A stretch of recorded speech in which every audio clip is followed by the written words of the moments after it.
Hey guys, Chris here. Basically today's going to be a tutorial for people who are quite new to Sony Vegas or haven't really used it much before.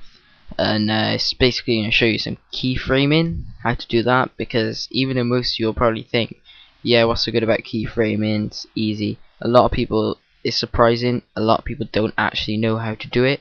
So I'm going to go through that, and I'm going to also go through masking. But basically, to get used to keyframing, the first thing I would do is probably mess around with some text effects, like zooming in and out of the text. Probably, yeah, just change the text to say my name. And yeah, basically we're just gonna do a zoom in and out, and this will pretty much show you how to zoom in on normal videos as well. We're gonna have the size about center. No. The lock aspect ratio thing held in, so it's down, so we'll just keep it all, you know, in proportion and everything. But anyway, basically if you want to insert a keyframe, you go along where you want the keyframe to be. Then you can either do insert keyframe, or you can do this thing where you just zoom in or whatever, and it'll just basically insert a keyframe for you. I do that personally because it's just easier. And yeah, basically I'll zoom in there, maybe a few seconds longer. I'll just zoom out.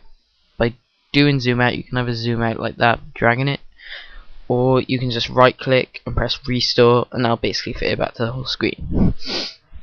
So also I'm just going to do it again and just rotate it for some reason and just zoom in. I know it'll look newbie, but it doesn't even matter because I'm just showing the newbie people anyway, no offense. Move along a bit more, restore. It looks stupid, but to be honest, it doesn't really matter. It's just how it looks, so it zooms in. And then soon the next keyframe will be here. Now, yeah, zooms back out. Another keyframe where it zooms across there, rotates, and it zooms back to keyframe. So that's pretty much basic keyframing. You can also do keyframing with effects on videos as well. It's pretty much the same thing. You just twiggle the effect, and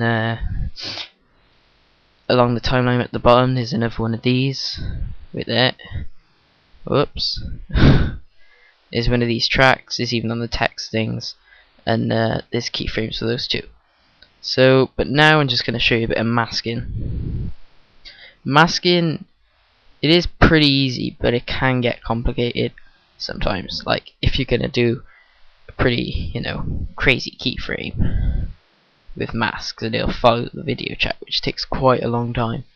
So this is our clip here. This is Vintage's clip. 720 rec scope on a Jugganoob, pretty beast. And what we're gonna do is we're gonna split the clip, which I've already done. And we're going to save the image by clicking this little save icon, save snapshot to file.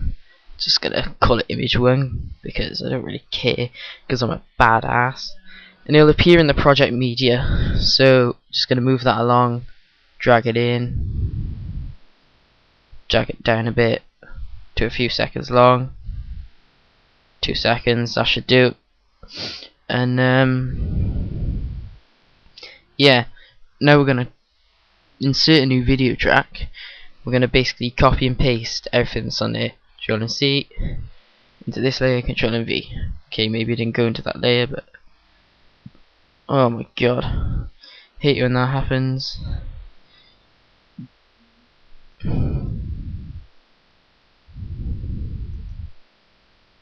Right, there we go. So it's basically create a new layer on top of that. And then you go into the photo one, the still image one, then event pan crop. Go to the bottom where it says position, then click mask. And then yeah, we're gonna select the anchor creation tool. We're just gonna draw around that guy basically by clicking each point where you want it to be. It doesn't have to be great, it doesn't have to be perfect, because you can use the feather tool, which I'll show you in a second, which basically makes it all look a bit smoother and better and not as rough around the edges.